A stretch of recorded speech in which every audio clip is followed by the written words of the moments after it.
Good morning class 9, जय हिंद। आज हम स्टार्ट करेंगे प्लांट टिश्यू और प्लांट टिश्यू का परमानेंट टिश्यू। ठीक है, परमानेंट टिश्यू ऑफ प्लांट हम आज पढ़ने वाले हैं बच्चों।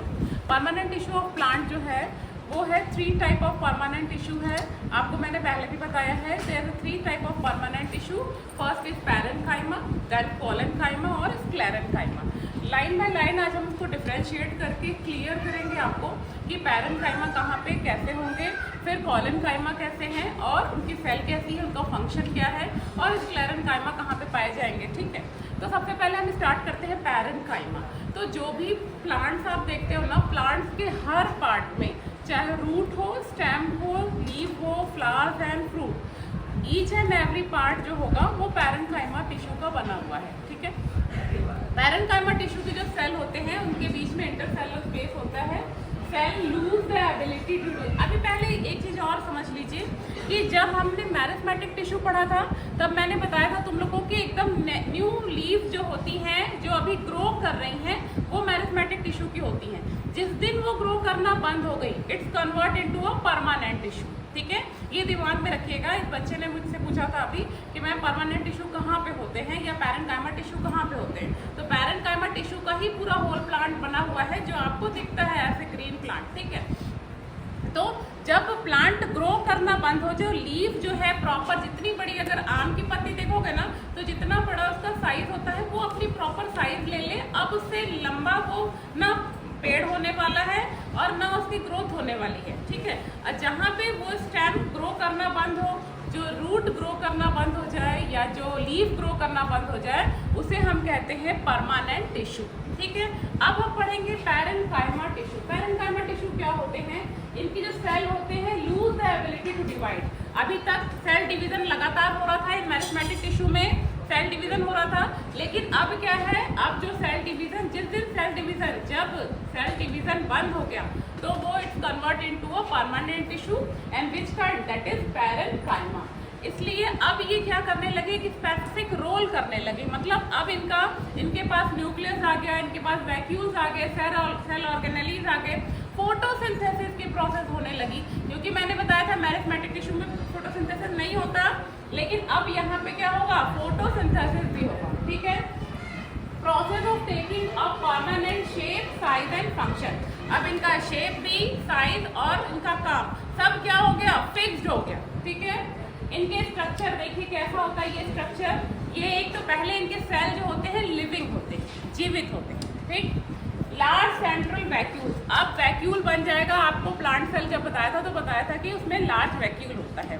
तो अब जो है, जब पैरेन्काइमा या परमानेंट टिश्यू बने तो वैक्यूल्स बड़े हो जाएंगे और सेल वॉल जो होगी वो थोड़ी चौड़ी, थिक सेल वॉल दिखने लगेगा। ठीक है, फंक्शन क्या होगा इनका? मेन फंक्शन होता है प्रोटेक्शन, प्लांट को प्रोटेक्ट करना। कोई भी प्लांट अगर बन रहा है तो उसको प्रोटेक्ट करने के लिए हमारे पास, तो देखिए हमारे पास एज अ ह्यूमन बीइंग हमारे पास प्रोटेक्शन के लिए बहुत सी चीज़ें हैं, लेकिन प्लांट एक जगह खड़ा है, उसको प्रोटेक्ट करने के लिए क्या है, एक सेल वॉल है। ठीक है, फिर ये पैरेन्काइमा का मेन फंक्शन होता है स्टोरेज। क्यों स्टोरेज कर रहा है? क्योंकि अब वैक्यूल बन गया तब ये स्टोरेज कर रहा है। ठीक, और फोटोसिंथेसिस। मैंने बताया था कि फोटोसिंथेसिस कब होगा, जब वो परमानेंट हो गए हैं। और अब क्या कर रहे हैं, अब ये परमानेंट हो गए, पूरा क्लोरोफिल निकल गया, पूरा क्लोरोफिल अब रिलीज हो रहा है, तो that chlorophyll absorb the sunlight. वो क्लोरोफिल क्या करेगा, सनलाइट एब्जॉर्ब कर लेगा,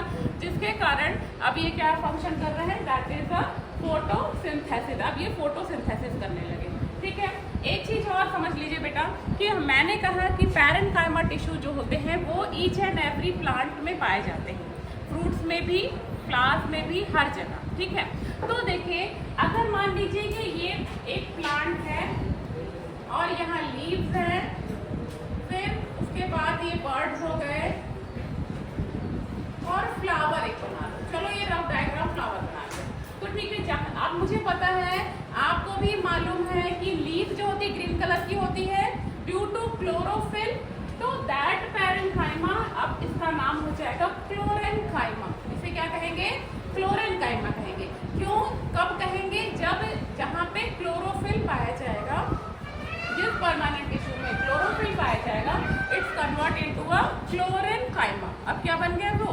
क्लोरेनकाइमा बन गया है, ठीक है। अब तो ये हो गया आपका पैरेनकाइमा पूरा। अब हम आते हैं कॉलेनकाइमा पे, ठीक है।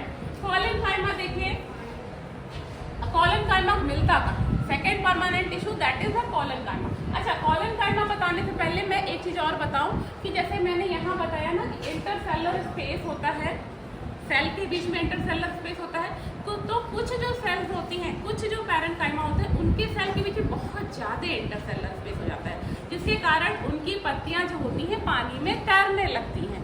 तो जो जिस सेल के अंदर बहुत सारा इंटरसेलर स्पेस होगा और leaves are floating on the water in the rose lily या कमल का देखा है कुछ इस तरीके से लीव जो होती है फ्लोट करती हैं।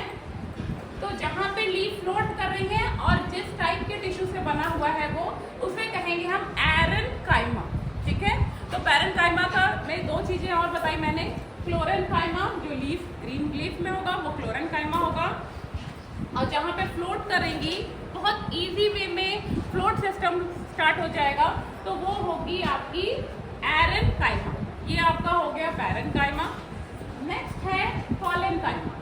ये कहाँ पे होता है, देखिए लिखा है लीफ स्टाक। तो लीफ ऐसे होता है, लीफ की एक डंडी होती है उसे ही स्टाक कहते हैं। जो डंडी छोटी सी लगी रहती है ना स्टेम से जुड़ी हुई, जैसे यहाँ पे मैंने बनाया ना स्टेम से जुड़ी हुई ये stock, that is a stock. तो ये स्टाक में मिलेंगे और स्टेम में मिलेंगे, इस एरिया पे कॉलेनकाइमा मिलते हैं। ये इरेगुलर थिकन रेड, देखो ये मैंने बनाया हुआ है कॉलेनकाइमा का स्ट्रक्चर, आपको दिख रहा होगा कि यहाँ पे मैंने कुछ ऐसे राउंड राउंड कलर ऐसे भरा हुआ है। वो ये है कि कॉर्नर पे ये क्या हो जाते हैं, थिक हो जाते हैं, ठीक, कॉर्नर पे थिक हो जाते हैं और आउटर जो होता है सेल वॉल होता है। इनका मेन काम क्या होता है, इनका मेन काम होता है ये मैकेनिकल सपोर्ट देते हैं। कॉलेनकाइमा किसमें पाए जाते हैं, जो क्रीपर प्लांट होते हैं, जो चढ़ने वाले प्लांट होते हैं ना, जैसे वाटरमेलन हुआ या आप मनी प्लांट देखे हो तो उसकी जो स्टेम होती है कुछ इस तरीके से निकली रहती है जो दीवार पे चिपक जाती है, या कोई एक बड़ा प्लांट है उसके बगल में कोई क्रीपर प्लांट लगा दो तो वो बड़े प्लांट के ऊपर चढ़ जाता है with the help of tendril, कुछ इस तरीके से बन जाता है ना, इस तरीके से बनता है ना। वो टेंड्रिल क्या करता है, दूसरे प्लांट के सपोर्ट से ऊपर की तरफ चढ़ जाता है। ये जो टेंड्रिल है वो किसका बना हुआ है, कॉलेनकाइमा का। सपोर्ट लेने के लिए जो प्लांट, जो क्रीपर प्लांट होते हैं, जो सपोर्ट लेके ही किसी के ऊपर अपना ग्रोथ करते हैं, जो सपोर्ट के साथ ही अपना ग्रोथ करते हैं, वो कॉलेनकाइमा टिश्यू के बने होंगे, ठीक है। एग्जाम्पल में आप वाटरमेलन कर सकते हो, या लौकी, करेला, ये सब भी सब अगर करो तो उसको चढ़ाना पड़ता है, एक रस्सी लगाते हो तुम लोग। या मनी प्लांट है, या वो एक और कौन सा प्लांट होता है जिसमें ब्लू कलर का फ्लावर निकलता है, वहाँ पे लगाया है जो क्लास 7 के बाहर मैंने, अपराजिता का। देखो उसको भी क्या करना है, चढ़ने के लिए कुछ सपोर्ट चाहिए। तो ये जो सपोर्ट मिल रहा है, वो जो सपोर्ट बन रहा है किस टिश्यू से बन रहा है, थ्रू द कॉलेनकाइमा, ठीक है। लास्ट जो परमानेंट टिश्यू है वो स्क्लेरेनकाइमा। अब आप सबने बादाम खाया, बादाम तोड़ते हो, बाहर का जो शेल होता है बड़ा हार्ड होता है, ठीक है। तो जी ये अखरोट खाया, अखरोट को तोड़ते हो तो बाहर का जो शेल होता है बहुत हार्ड होता है। चलो वो तो बात की बात है। कोकोनट देखा है, कोकोनट का जो आउटर हस्क होता है वो हार्ड होता है। तो स्क्लेरेनकाइमा के जो टिश्यू होते हैं वो डेड टिश्यू होते हैं, ये याद रखिएगा। एक पॉइंट जरूर याद रखिएगा कि जो मेन पॉइंट है, पैरेनकाइमा और कॉलेनकाइमा दोनों लिविंग टिश्यू है और स्क्लेरेनकाइमा डेड टिश्यू, ठीक है। जो हार्ड पार्ट सीड के ऊपर जो कोट बन जाता है, या मखाना देखा, मखाने के ऊपर ब्लैक ब्लैक कवर रहता है, अखरोट है, बादाम है, कोई भी नट्स होते हैं उनके ऊपर एक हार्ड कवरिंग रहती है, that hard covering is form by the sclerenchyma, ठीक है। ये होते कहाँ पे हैं, इन स्टेम पे भी होंगे। स्टेम के बाहर बार्क बन जाता है ना, छाल, जो कि क्या होती है, डेड होती है। उसको हम निकाल के ऐसा, अगर कभी पेड़ वेड़ के पास बैठे रहो तो तुम लोग को लगता होगा ना, आम के पेड़ के नीचे बैठे रहो तो बाहर मोटी सी एक छाल जैसी रहती, वो स्क्लेरेनकाइमा टिश्यू की बनी हुई, ठीक है। और कहाँ पाए जाते हैं, वेन्स इन द लीव्स। अगर लीव्स को देखो, अगर एक आपको कह दें कि पीपल की पत्ती तोड़ लो और उसको अपने बुक में रख लो, ठीक है, सूखने के बाद आपको एक पतली पतली महीन महीन वेन दिखती होगी ना, ये वेन जो है ये बनी है स्क्लेरेनकाइमा की। ठीक है, जो इसको स्ट्रेंथ दे रही है। ठीक, लॉन्ग एंड नैरो, इनके जो सेल्स होते हैं वो लॉन्ग और पतले पतले दिख रहे हैं ना, इस तरीके से इनका सेल होगा। और बहुत बार ऐसा होता है कि इनकी जो सेलुलर स्पेस होता है अंदर में वो एकदम बिल्कुल नहीं होता। ठीक है, एकदम टाइटली पैक होते हैं। यहाँ पे देखो, wall are thicked by the lignin. एक लिग्निन मटेरियल, ये याद रखने वाली चीज है, एक मटेरियल सीक्रेट होता है इसके अंदर जिसका नाम है लिग्निन। क्या नाम है बच्चों? लिग्निन। ये लिग्निन क्या करता है? यही कैविटी को हार्ड करता है। ये हार्ड करने में, किसी भी चीज़ को हार्ड करने में ये हेल्प करता है। किसको? हस्क बना रहा है, चाहे वो कोकोनट का आउटर एरिया बना रहा है, चाहे वो आपका बादाम जो है उसके आउटर कवर बना रहा है, वो लिग्निन ही उसको हार्ड करता है। ठीक है, इंटरसेलर स्पेस नहीं होता, ये बता चुके हैं। सेल डेड होती है। फंक्शन क्या है इनका? ये प्लांट को स्ट्रेंथ देते हैं एज वेल एज प्रोटेक्शन करते हैं। प्रोटेक्शन किस चीज़ का करते हैं? जैसे कोकोनट है, कोकोनट अंदर में प्रोटेक्ट है with the help of husk, या बादाम है या अखरोट है, वो बाहर आउटर कवरिंग से प्रोटेक्ट होता है। तो ये जो है sclerenchyma, hard material, dead material, covering और प्रोटेक्शन, ये स्क्लेरेन्काइमा। तो 3 टाइप्स के आपके परमानेंट टिश्यू हैं, पैरेन्काइमा, कोलेन्काइमा और स्क्लेरेन्काइमा। आई होप आपको सबको समझ में आया हो class 9। Each and every one must be right notes in your copy. और अगर नहीं समझ में आया तो मेरे वीडियो को लगातार बार बार लगातार दिन में 4 बार देखते रहो, तब समझ में आ जाएगा, एकदम याद हो जाएगा। ठीक है, बेस्ट ऑफ लक एवरीवन।